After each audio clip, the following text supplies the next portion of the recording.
Hello everyone. In this video, we will cover the basic fundamentals of Greek and Latin root words and affixes and direct our attention to common and grade appropriate roots and affixes that will help you in your vocabulary comprehension in both the classroom setting and real.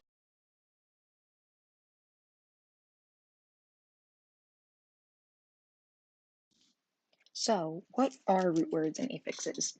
In past years, you all may have been exposed to root words and affixes, so this may come as a little bit of a review.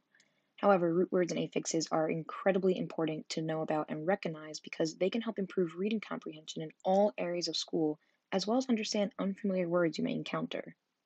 So, a affix is an added part to a word which can change its meaning or form speech, and a root word is the main word that is left behind once all affixes are removed. But you still may be a little bit confused. So, what really is an affix and how can we identify one in a word? First things first, there are three types of affixes. These are prefixes, infixes, and suffixes. These are the three components that make up affixes and are what you will be identifying. Now, let's define and get to know each of these terms. A prefix is the part that is attached to the beginning of a word. For example, the part anti would be the prefix of the word antisocial because anti was attached to the main word social.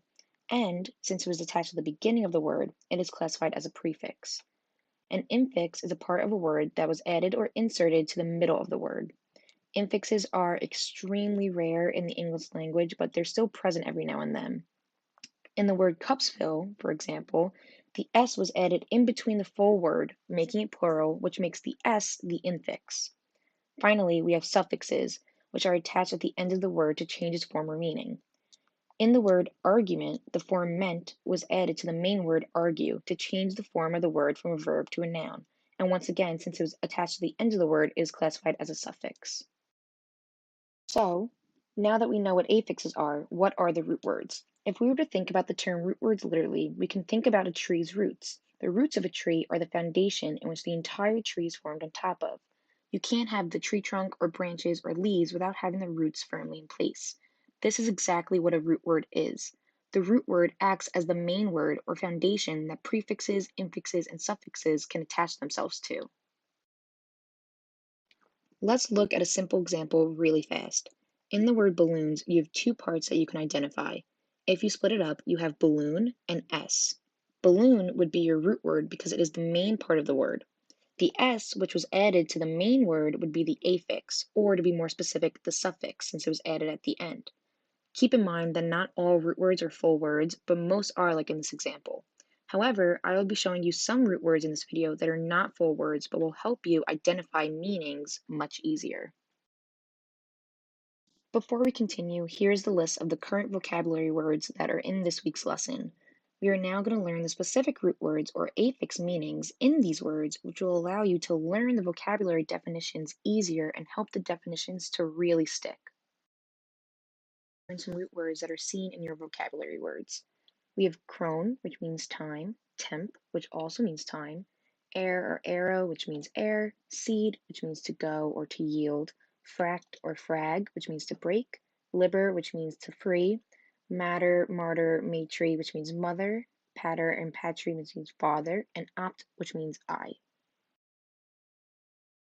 Some prefixes found in these vocabulary words are ante, which means in front of or before, ab, which means from and away, a or a, which means on, in, to, or without or not, pro, which means forward, before, in support, intra, within, mega, huge or great, post, after and following, or con, and come, together and with.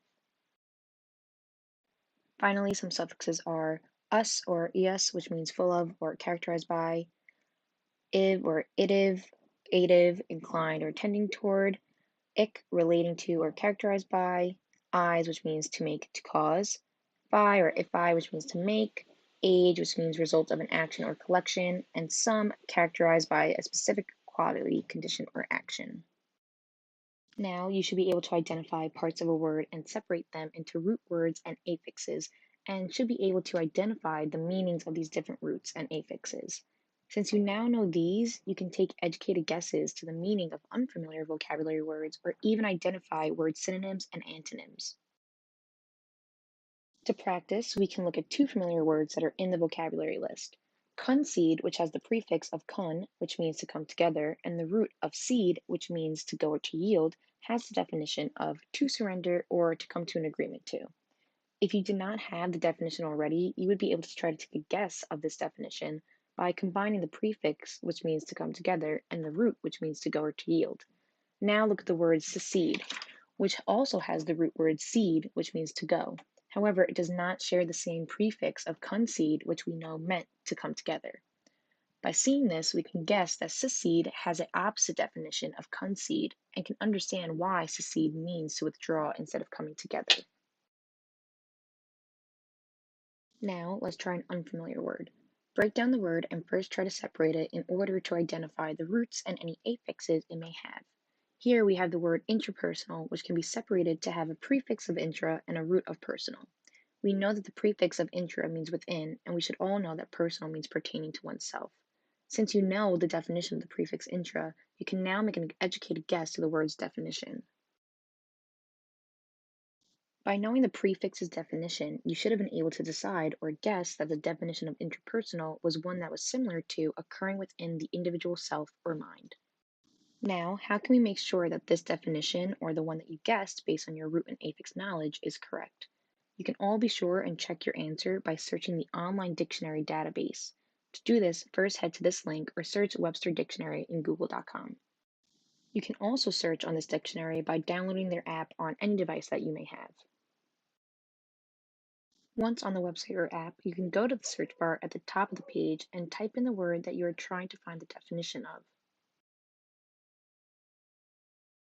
After hitting search, the definition of the word you looked up is shown, and you can see the form of speech of the word, the definition, and even click on the speech button which says the pronunciation.